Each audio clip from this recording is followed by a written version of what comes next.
Zoujantek ki akoibada Chngkhiba Khngba fawba military amadi mercenary da noptraba India Leingakna thiba Ngamdaba Haibasi khwaidiki Laibak Thibani haina RPI athawale Manipur State Youth Wings ki President Maisa Mairabana fongdorakli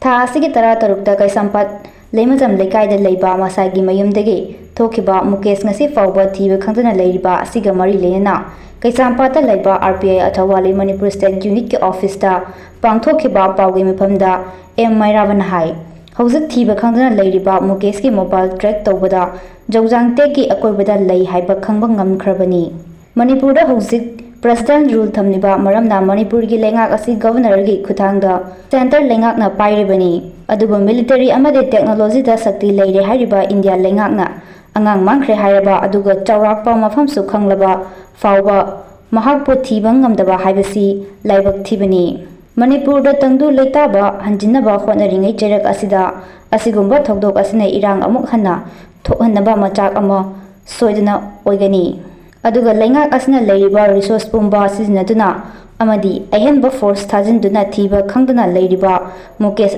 athubada thidoklaga imung manungda kusinabiyu haina mahakna makha tarakli ngasi March ke date 19 Wednesday numit asida RPI state youth ki maikai dagi karigumba khradang Prajamayam da thamjari badudi haukiba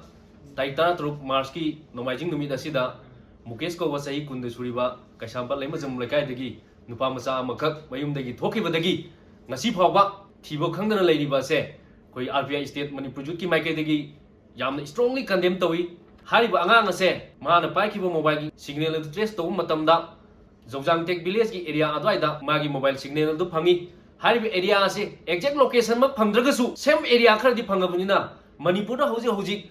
PR gi haidi central government makha da PR chalariba state amani India haiba se hariba military ju watraba technology watraba India na location some location kharaju khangba mafam asida angang asibu ji pau puthubung da bai se RPI athawale youth ki maikai dagi akoina thamjiningba wafamdi India government bu chalairiba Manipur da paliba PR government asina hariba angang ase athuba matamda yamna thuba matamda angang ase puthopiyu hauji paliba PR government asina yamna thuba matamda solution puthopiduna angang asibu puthopiduna mama mapa da sinaduna tangdu leitabu ohenbiu Zoujantek village palagi base technically hai angang aduna pai khibu mobile signal da trace taw matamda Zoujantek village ki area da khiliba mobile tower adu ki signal aduna adai ki location adai lei haina takuni hauji yamna sensitive oiriba angang ase yamna safe and secure oina rescue tawina wi damakta RPI athwale youth ki maikai dagi amukka hanasu appeal tawjari aduga amukka hanasu sarkarna angang asibu kanbiu haiduna RPI youth state Manipur ki maikai dagi thamjari